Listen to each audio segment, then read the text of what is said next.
उपस्थित हुई हैं।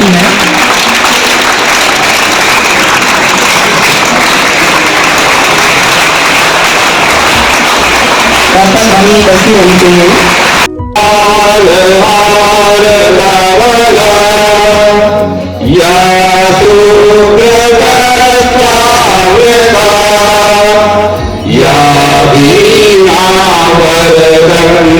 मंडित जरा या परमासना या ब्रह्मांड शंकर कवचवीर देवै सदा वंदिता।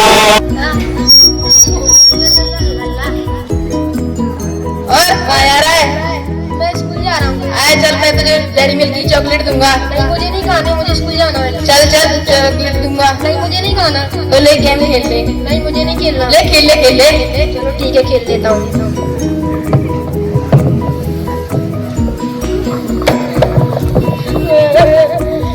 दीदी आज मुझे एक लड़के ने परेशान किया। क्या हुआ रामू?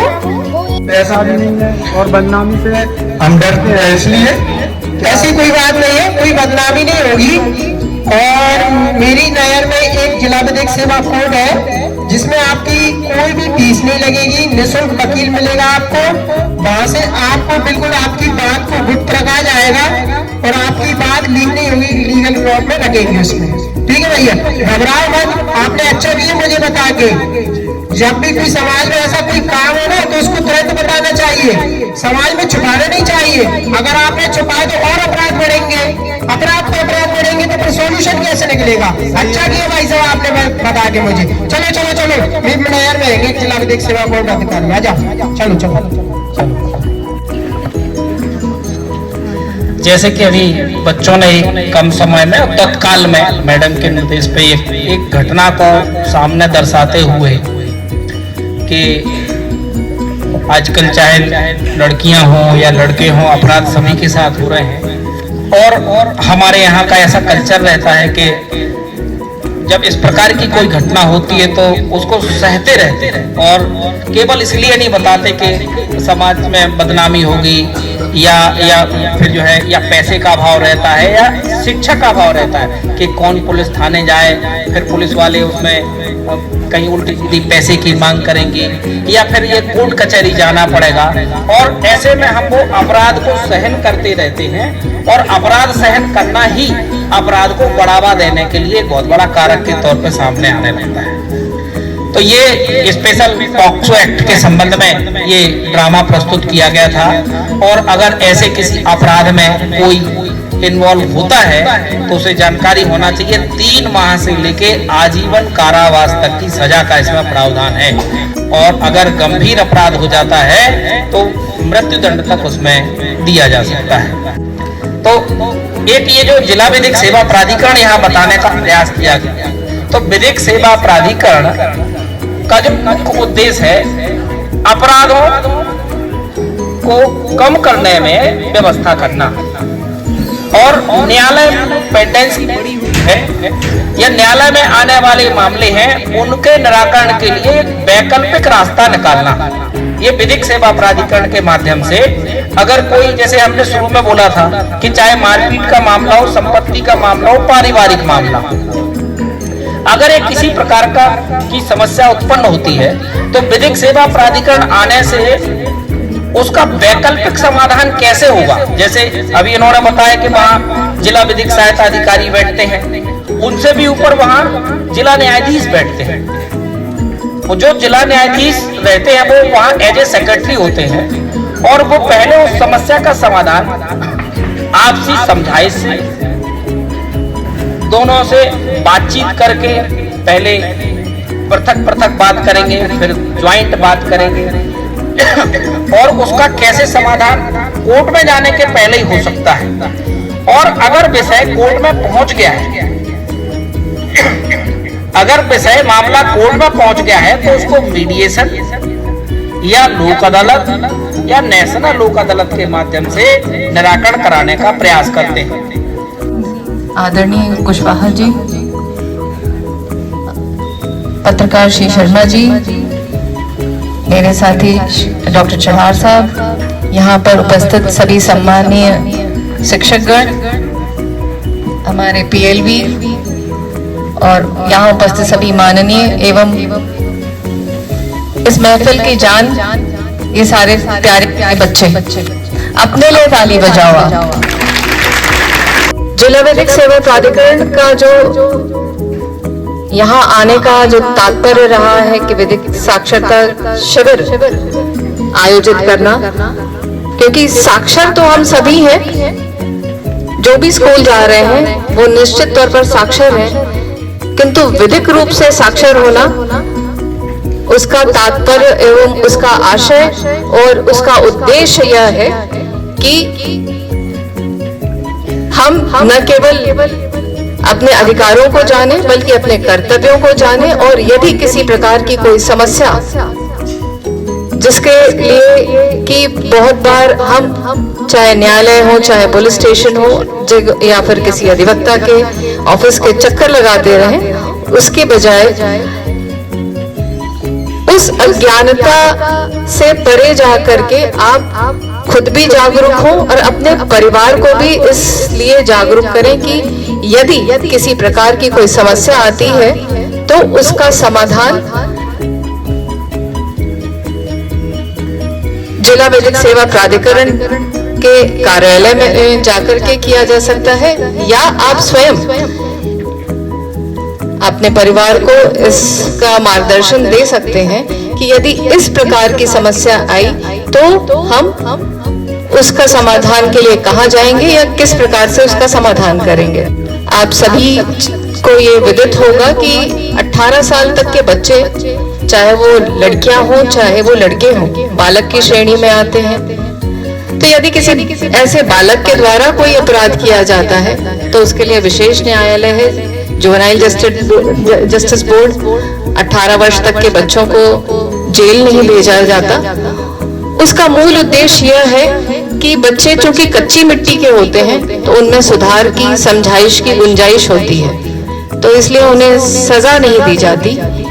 ऐसे बच्चों को जिनसे यदि कोई गलती हो जाती है तो उन्हें सुधार गृह में रखा जाता है, जिससे कि उन्हें सुधारा जा सके, उन्हें सुधारने के प्रयत्न किए जाते हैं। और इस प्रयत्न में कम्युनिटी सर्विस आदि कराई जाती है कि ट्रैफिक में आप जाकर के कम्युनिटी सर्विस करिए, किसी अस्पताल में जाकर के अपनी सेवाएं दीजिए, जिससे कि आप सार्वजनिक जीवन से रूबरू हो। यदि आपने किसी को आहत किया है, किसी को चोट पहुंचाई है, तो उसकी तकलीफ यदि आपको दिखाई देगी अस्पताल में जाकर के, आप दोबारा उस प्रकार की भूल नहीं दोहराएंगे। नहीं, पहले केवल शारीरिक रूप से अपराध हुआ करते थे, जिसके लिए हमारे अंग्रेजों के समय से आईपीसी बनी हुई थी।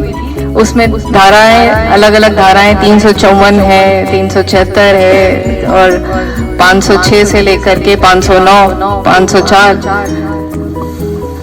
ऐसे के लिए था कि यदि कोई किसी पीछा कर रहा है, कोई रोक करके जो है छेड़छाड़ कर रहा है, छुपने का प्रयत्न कर रहा है। लेकिन जैसे जैसे समाज विकसित हुआ, इंटरनेट आया, उसी तरीके से जो है अपराध की प्रकृति भी बदलती गई।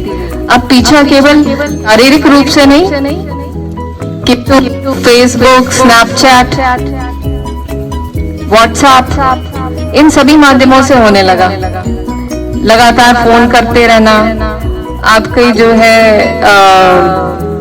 बार बार फ्रेंड रिक्वेस्ट भेजना, एक्सेप्ट ना करने पर आपको जो है धमकी देना, व्हाट्सएप पे किसी प्रकार के अश्लील मैसेज भेजना, किसी भी प्रकार के अश्लील वीडियो भेजना, ये सभी जो है अपराध की श्रेणी में आते हैं।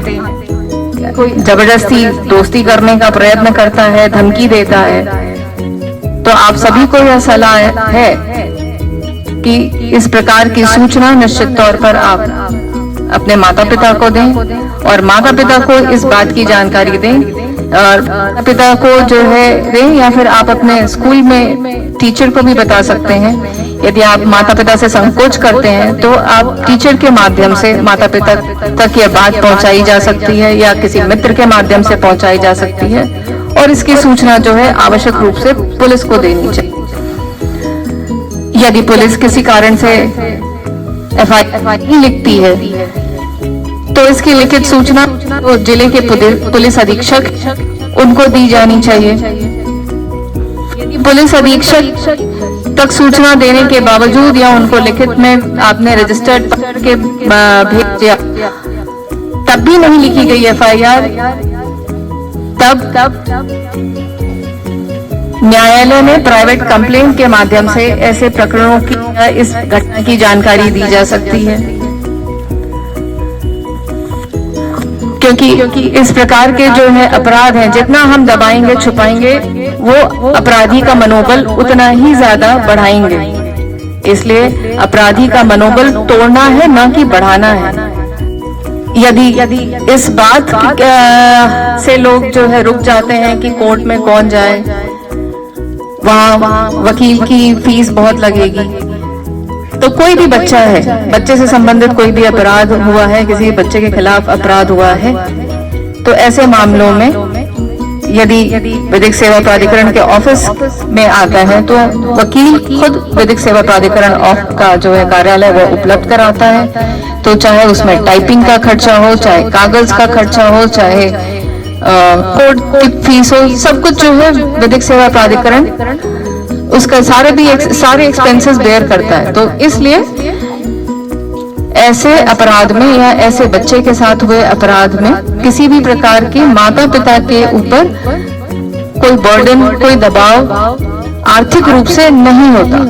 इसी प्रकार यदि कोई महिला के साथ अपराध हुआ हो तो भी फिर किसी ऐसे व्यक्ति के साथ जो प्राकृतिक आपदा से पीड़ित हो या SC/ST वर्ग का हो, उसके विरुद्ध कोई भी अपराध हुआ हो, तो उन सबको निःशुल्क विधिक सहायता दी जाती है और इनके प्रकरण न्यायालय में जो है विधिक सहायता का जो ऑफिस है उसके माध्यम से लगाए जाते हैं। और पढ़ाई एक ऐसी चीज है जिसको कहते हैं कि नमक लगे ना फिटकरी फिर भी रंग चोखा।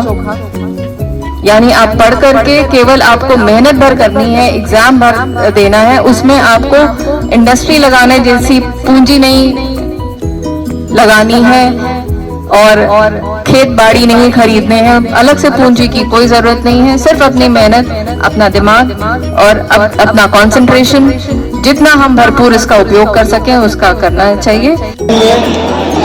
एडीजी मैडम अर्चना सिंह जी, विधिक सेवा प्राधिकरण सचिव शिवरी, अपना बहुत महत्वपूर्ण और अपना कीमती समय निकाल कर हम सबको बहुत महत्वपूर्ण जानकारियां उपलब्ध कराई। मैं आभार व्यक्त करता हूँ DAO साहब डॉक्टर चढ़ास जी का, जिन्होंने मौलिक अधिकार, मौलिक कर्तव्य से संबंधित और सभी महत्वपूर्ण जानकारियां विद्यार्थी और हमें दी।